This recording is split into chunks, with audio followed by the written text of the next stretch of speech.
What's going on, YouTubeites? It's your boy Rocket here. I'd like to welcome you guys to another edition of Rocket Rants, episode 13, and the first Rocket Rants of 2019. Anyways, I'm not going to waste too much of your time. We're going to talk about three different subjects today. We're going to be talking about the Anthem VIP demo that happened, my thoughts on Kingdom Hearts 3, and we're going to talk about the new game that came out on Monday called Apex Legends.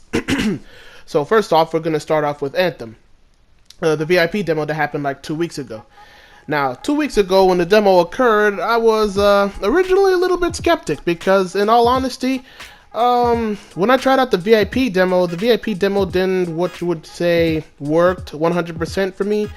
Because if you guys saw me and the man Easy streaming the game, we encountered various bugs and glitches. Well, not various bugs. Let me be more specific. We did encounter bugs.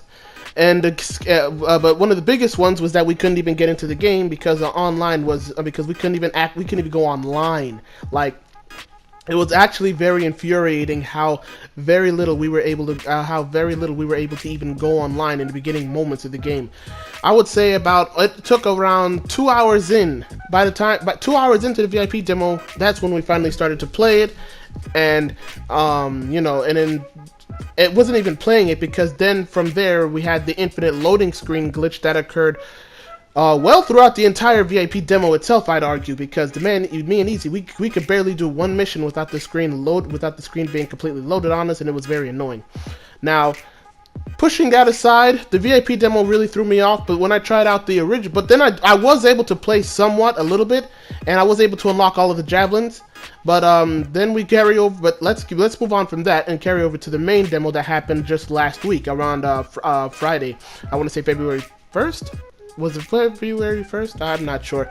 But yeah, last Friday when the public demo came out, the game was a lot smoother, lot smoother. Like we encountered we encountered none of the glitches that well, I don't know if you call it a glitch, but we encountered none of the bugs or the infinite loading screen problems that occurred when we were playing the game originally, and I really do appreciate that. That means that BioWare is at the very least listening to their fans whenever they're whenever they have a problem with the game. And then from then on, we enjoyed ourselves with that game because it was really good. Anthem is a game that I've often said it's one of the only now 3 games that I'm actually going to get from EA, and the other one's going to be Titanfall 3. I have no interest in any other game, and playing the demo just reminded me of how much I really enjoyed playing the game. And it really is the kind of game that you should be able to play with friends. I was able to try out all of the javelins, and I can tell you right now that one of my favorite is probably going to be Colossus when the full game comes out, as well as Storm and Ranger. Interceptor not as much, because both Storm and Interceptor are kind of weak. But I like playing as a tank, but it's something that I could get used to. So, from time to time I'll use Interceptor, but otherwise, Colossus is going to be my main, and this is a game that I'm actually, I stay skeptical because it's an EA game, but otherwise, this is a game that has my interest in it, and I have expectations for the game, though they are pretty low. So I hope this game does fulfill itself when it eventually comes out on February 22nd, which is literally about I want to say 2 weeks away from today. Yeah, about 2 weeks away from today, it's going to come out. I can't wait for it. It's going to be a interesting experience playing this game. Anyways, now we're gonna go on to another game near and dear to my heart called Kingdom Hearts 3. Now, Kingdom Hearts 3, boy oh boy, Kingdom Hearts 3. What is there to say about Kingdom Hearts 3 other than this is one of those games where it took 15 years for the game to be made. And well, not 15, 13 or 14 years for the game to be made, and all I gotta say is that the wait was worth it for me because I am a fan of Kingdom Hearts. If you actually, I've replayed most of the old Kingdom Hearts games from Birth by Sleep all the way to Kingdom Hearts 3. Kingdom Hearts 2 because I bought the collection, and the 3.5. I think it says Kingdom Hearts 358 point something days. That one was just an extended movie of cutscenes rather than the actual game itself. So I didn't play that one, but it doesn't matter though. In order to get used to the lore, so I could go into Kingdom Hearts 3, with a little bit more knowledge of the series in my head. And all I could say is that it's a very good game, definitely worth the wait.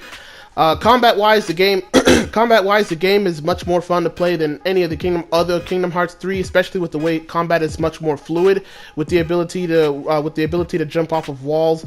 There's combat especially in the air. Combat in the air is a lot more effective than combat on the ground, in my personal opinion, because you could juggle enemies a lot more in the air, especially when you combine it with your magic abilities and such. In fact, most of the levels actually emphasize fighting in the air more so than the ground, and otherwise, spinning through, otherwise spinning on poles, all that stuff. Combat in this game is just fun. It's what makes the game so much fun to play. The story itself, it's very interesting. It's basically the conclusion, or somewhat conclusion. If you guys have played Kingdom Hearts 3, I'm not going to spoil the game for you, but all I'm going to say is that, in my personal opinion, I feel like there might be DLC for this game in the future. I feel like it, due to some of the elements in the story, that when you take a closer inspection upon it, you think to yourself, they might actually separate this and make this as DLC, especially towards the end. I'm not going to say what happens, but it is kind of predictable, but at the same time, you still end up with a lot more questions than answers. But otherwise, the story is pretty good. And also, I think there's less worlds in this game too than there are in the other ones too. Compared to the other Kingdom Hearts games, there's less worlds, but each of the worlds are much more bigger. One of the biggest issues I had with the worlds in the other Kingdom Hearts games was that they were segmented. Like you're running in one area, there's enemies to fight, and then you go loading screen for like 2 or 3 seconds, and then a new area. In this game, it's not as often. It's much more open-ended. Like, most of the areas are just one big open world, with only a few sections needing to actually, needing a loading screen and stuff like that. I really appreciate that, especially when it comes to levels like the Pirates of the Caribbean level. That right there, in my opinion, was one of the best-looking levels in this game. Compared to all the others that I played, the Pirates of the Caribbean level was just the best looking one. It was also the most fun in my opinion, because it had a lot of mysteries. It had not a lot of mysteries. It had a lot to do in it. A lot more to do in it than any of the other worlds.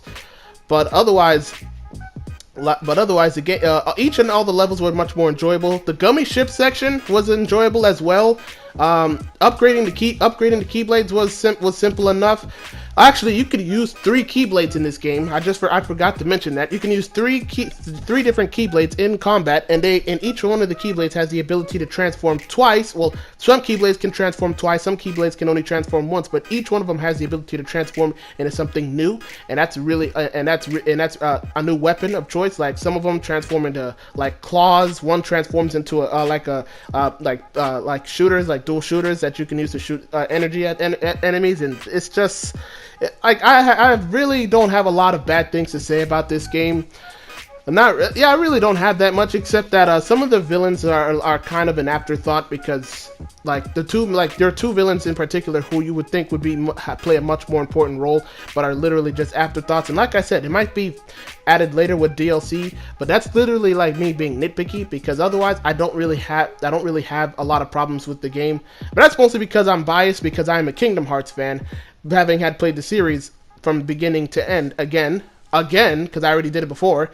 But yeah, it's like, I don't really find a lot of issues. There might be issues that if you look them up online, I'll look it up and I'll be like, I agree with that. But otherwise, this right here is a fantastic game. It's an early Game of the Year contender, and I highly recommend, if you guys haven't purchased it, to get your hands on this game. Really, really good game. And now finally, we talk about Apex Legends. Let me actually tell you guys a little bit about how this game actually came up to me.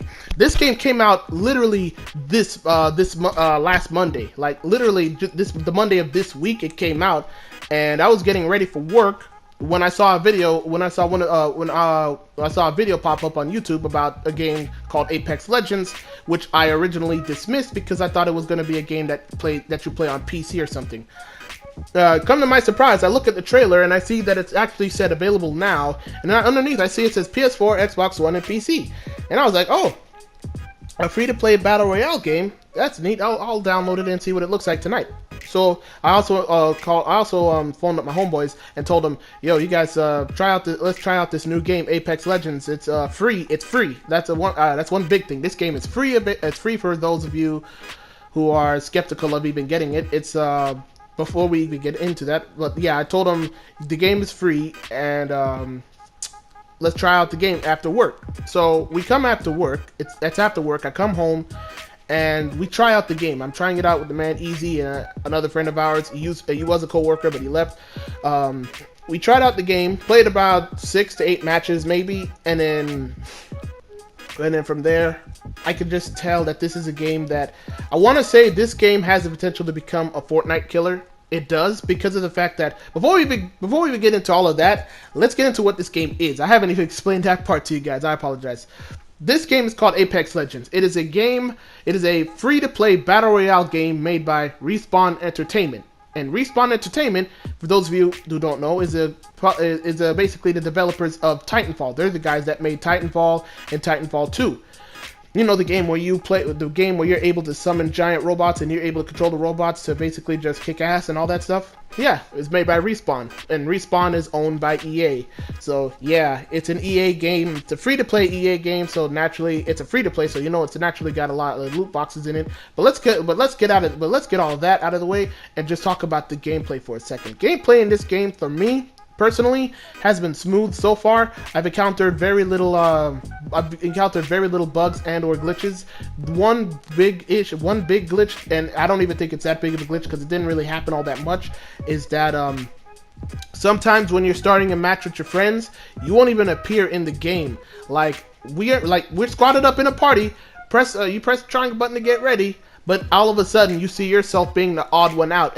Both of them are getting ready to play the game, but you're still in the lobby. And I don't know, it's an issue that probably got fixed by now, because it happened the Monday that the game came out. And you know, the game came out on, like I said, the game came out on Monday. It happened that Monday of. And I did play the game a little bit earlier today, and I haven't seen the issue yet, but I've only played maybe 2 matches. About two matches. So yeah, I haven't encountered it yet. But out of the 6 games we played on Monday, I'd say that issue happened only maybe 3 times. Happened 3 times. But it's not really a big of an issue, because at the same time, like, maybe it's because it takes forever for me to load in, or it takes forever for my homeboys to load in. I don't know if it's because of internet connection or whatnot, but it doesn't matter. Otherwise, I've encountered very little bugs and glitches. This game plays a lot like Titanfall. And if you guys have played Titanfall, you'll get the sense of it. It's just that unlike Titanfall, there's no free running. Wall running, and there's no Titans. So you can't summon giant robots. Apparently, this game is in the same universe. Like it takes place in the same story as in it. It's 30 years after Titanfall 2. So I don't know. Maybe there's a reason why there's no robots in it. Probably have to look that up online. But yeah, I said the gun gameplay, the gun combat, very, very similar to Titanfall. It's also quite similar to Black Ops in Blackout mode in Black Ops 4. For the armor and for the armored variety of guns and all that stuff, as well as clips, extended mags, scopes, all that stuff. Very similar to Blackout in that regard. But this game is, I could see myself playing this game a lot more than Blackout. I could also see myself playing this game a hell of a lot more than Fortnite. Now, I apologize if I'm rumbling, if I rumble with my words, but like this game right here, I could see it being a potential Fortnite killer, because this game is fun to play with friends. It's a 3-man squad rather than a 4-man squad, but this is a really, really fun game to play with friends. I haven't had this much fun with the Battle Royale game since the first time I tried out Fortnite with my friends. I could easily see this game beating that game. I think it's already got like 2 million players playing the game. There are loot boxes in this game. There's also but you can earn everything in game with in-game currency. There's also the ability to level up and stuff. But that's pretty much it. That's really much all I can say about the game so far. It's still fairly new, so I'm gonna start playing it some more and let you guys know. But anyways, that's about it for the video, you guys. I hope you guys enjoyed the video. If you enjoyed, please make sure to leave a like, comment, and subscribe. And I've been your Captain Rocket, and I will see you guys later on the next video. Peace out, y'all. Follow me on Twitch. I'll be streaming tonight.